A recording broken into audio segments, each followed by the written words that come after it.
आपने film Gabbar is back तो देखी होगी और उसमें वो सीन भी जरूर देखा होगा जब हॉस्पिटल में मुर्दे को सीरियस बताकर डॉक्टर पैसे कमाने का अवसर बताते हैं। ठीक ऐसा ही गड़बड़ झाला इस कोरोना काल में कई अस्पतालों में चल रहा है। ताज़ा मामला मेरठ के लोकप्रिय अस्पताल का है, जहां राजेश भाटिया नाम के कोविड मरीज के परिजनों को हॉस्पिटल इलाज के नाम पर ठगा जा रहा था। मरीज के परिवार से कहा गया कि राजेश भाटिया के अंदर अब कुछ नहीं बचा, वो सिर्फ वेंटिलेटर के सहारे ही सांस ले रहे हैं, इसीलिए आप हॉस्पिटल का बिल जमा कर अपने मरीज की डेड बॉडी ले जाइए। परिजनों ने जब हॉस्पिटल से बिल मांगा तो उन्होंने बिल ना दिखाकर परिजनों से टोटल 3,05,000 रुपए की डिमांड की, जबकि परिजन 1,60,000 रुपए पहले ही अस्पताल में जमा करवा चुके थे। परिजनों के अनुसार वो मरीज को लगने वाली तमाम महंगी दवाइयां भी बाहर से खरीद कर लाए थे, लेकिन फिर भी उन पर सिर्फ दवाओं के नाम का 1 लाख का बिल जमा करने का प्रेशर बनाया जा रहा है।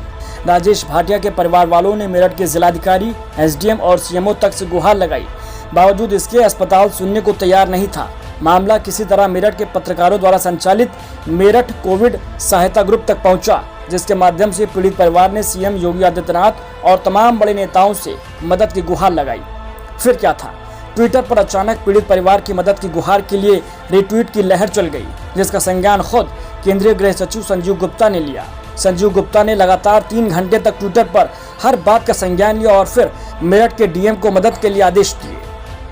हमने इनसे पूछा, जी आपने हमारे को नॉलेज में तो डाला नहीं, 1,05,000 रुपए किस बात के निकाल लो हमारी तरफ। जब हमारे पास कोई, हम बाजार से दवाइयाँ लेके आ रहे हैं तो हमारे को बताना तो चाहिए कि हमारे पास ये सूचना देनी चाहिए कि इतने रुपए की रोज दवाई आ रही है। जब हमारे पास कोई दवाइयों की सूचना नहीं, या कोई बिल के ऊपर साइन तो कराएंगे कि हाँ जी इतने की दवाई आई है, हमारे को नॉलेज में कुछ डालना तो चाहिए।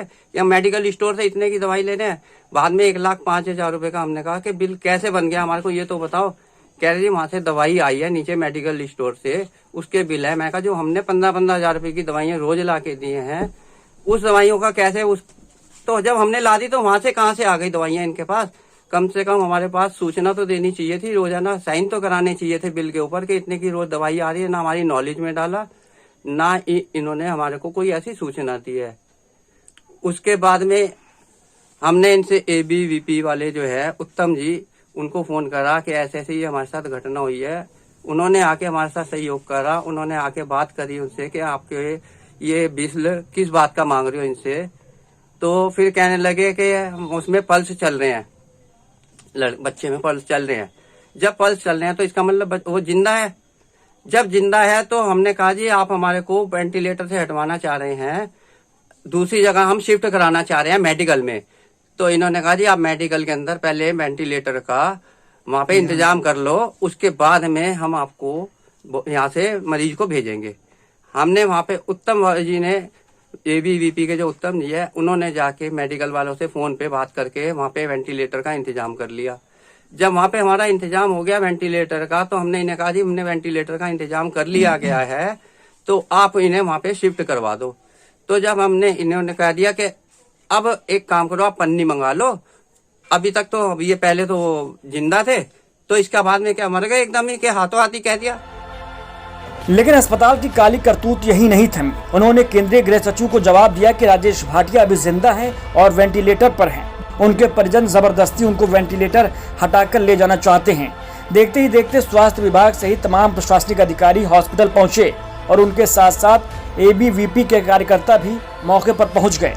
तो अस्पताल ने इनसे भी यही कहा कि मरीज वेंटिलेटर पर है।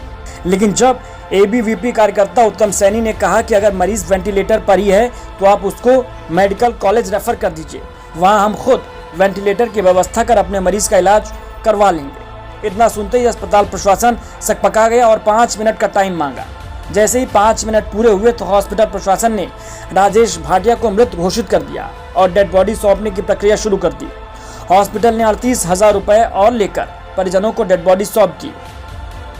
जब हम लोग मौके पर पहुंचे तो हमने अस्पताल प्रबंधक से बात करी, तो उन्होंने बिल के अंदर 1.25 लाख रुपए अतिरिक्त बढ़ाया गया था। तो हम लोगों ने बातचीत कर अस्पताल प्रबंधक से कहा गया कि भाई हम आप हमारे मरीज को दे दो। तो उन्होंने कहा कि अभी आपका मरीज वेंटिलेटर पर है। तो हम लोगों ने उनसे कहा कि हम मरीज को अपने दूसरे अस्पताल में भर्ती करा देंगे, आप हमें वेंटिलेटर पर हमारा मरीज दे दो। लेकिन जैसे ही इन्होंने वेंटिलेटर हटाया तो उसके 2-4 मिनट बाद उन्होंने कहा कि आपके मरीज की मृत्यु हो चुकी है। तो जब परिजनों ने अपने मरीज को ले जाने के लिए कहा तो उन्होंने कहा कि पहले यहाँ पर अपना बिल जमा करिए, उसके बाद आपका सब दिया जाएगा। लेकिन उसके अंदर 1.25 लाख रुपए उन्होंने अतिरिक्त जोड़ा था, जिससे परिवार वाले देने में असमर्थ थे। तो हम लोगों ने प्रबंधक से बातचीत करी गई, जिलाधिकारी महोदय को भी सूचना दी गई। उसके बाद उन्होंने मौके पर पहुंचे एसीएम और एसीएमओ को भेजा गया। तो उनसे बातचीत करने के बाद पता लगा कि इन्होंने 1.25 लाख रुपए दवाई के नाम पर जोड़ा गया था, जिसकी सूचना परिजनों को नहीं थी। उसके बाद हम लोगों ने बातचीत कर उनका बिल को तुरंत कम कराया गया और परिजनों को उनका सब दिलाया गया। लेकिन अब सवाल यही बनता है कि क्यों ये हॉस्पिटल मुर्दों को भी इस आपदा में अवसर समझ के पैसा ऐंठने का काम कर रहे हैं। आखिर कौन इस तरह के हॉस्पिटल पर लगाम लगाएगा या फिर कब इन पर कार्रवाई की जाएगी।